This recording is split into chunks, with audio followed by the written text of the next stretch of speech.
Verenigde Ostindische Compagnie atau disingkat VOC merupakan persatuan perusahaan India Timur. Perusahaan ini didirikan pada 20 Maret 1602 oleh States General of the Netherlands yang menggabungkan perusahaan menjadi perusahaan saham gabungan pertama di dunia. Meskipun sebenarnya VOC merupakan sebuah persekutuan badan dagang saja, tetapi badan dagang ini istimewa karena didukung oleh negara dan diberi fasilitas serta hak-hak istimewa. Seperti contohnya, VOC boleh memiliki tentara, memiliki mata uang, bernegosiasi dengan negara lain. Perusahaan ini juga dianggap sebagai perusahaan multinasional pertama karena memiliki kekuatan pemerintah, termasuk kemampuan untuk berperang, memenjarakan dan mengeksekusi narapidana, menegosiasi perjanjian, menyerang, dan mendirikan koloni.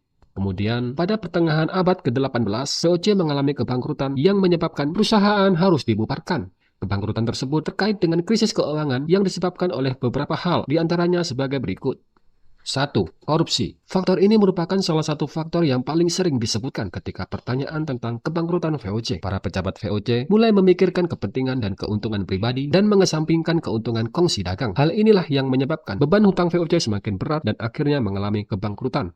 2. Saingan rempah-rempah Nusantara. VOC merupakan pihak yang melihat potensi dari sumber daya alam Nusantara berupa rempah-rempah yang akan sangat laku di pasar dunia. Untuk itulah, VOC melakukan banyak upaya untuk menjadi pihak yang bisa memonopoli perdagangan komoditi. Dengan melakukan monopoli, maka VOC bisa membawa banyak keuntungan untuk pemerintah Belanda. Namun sejak abad ke-18, bisnis VOC mulai mendapat pesaing karena Nusantara tidak lagi jadi satu-satunya negeri pemasok rempah-rempah. Ini mengakibatkan segala perencanaan dan prediksi keuntungan yang diharapkan tidak tercapai dengan pendapatan dari VOC sendiri, dan pendapatan dari VOC sendiri merosot.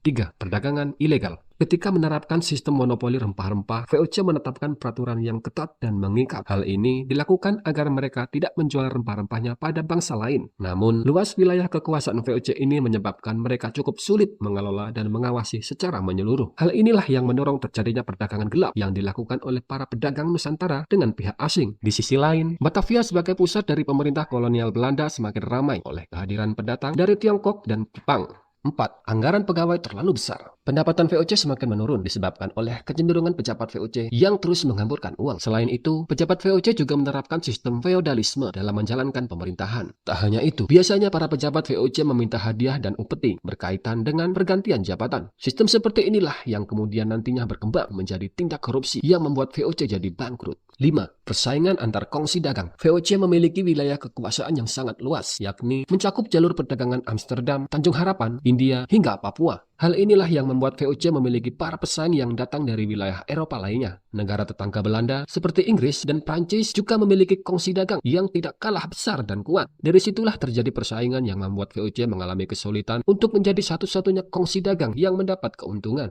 6. Takluknya Belanda pada Prancis. Takluknya Belanda pada Prancis pada tahun 1795 juga menjadi penyebab kebangkrutan VOC. Saat itu, William V, Raja Belanda digulingkan oleh Napoleon Bonaparte dari Prancis. Akibatnya, Belanda harus tunduk pada Prancis. Serangkaian perubahan politik terjadi pada masa ini. Prancis memiliki musuh utama, yaitu Inggris, yang berada di India dan meluaskan jajahannya di Asia Tenggara. Badan seperti VOC tidak dapat diharapkan terlalu banyak untuk menghadapi Inggris. 7. Besarnya biaya perang. Selama melakukan upaya monopoli di tiap wilayah yang dikuasainya, VOC juga terus melakukan upaya intervensi politik. Hal ini yang memicu pecahnya perlawanan dan perang antar kerajaan lokal yang menolak tunduk dengan pihak VOC. Kerajaan Mataram, Goa Talo, Ternate, Tidore, dan Banten adalah kerajaan di Nusantara yang melawan upaya intervensi dari VOC. Perlawanan domestik juga terus terjadi sehingga ada biaya perang yang besar dan harus ditanggung oleh VOC. Inilah salah satu penyebab VOC membuat hutang yang seiring waktu semakin menumpuk dan akhirnya menjadi bom waktu.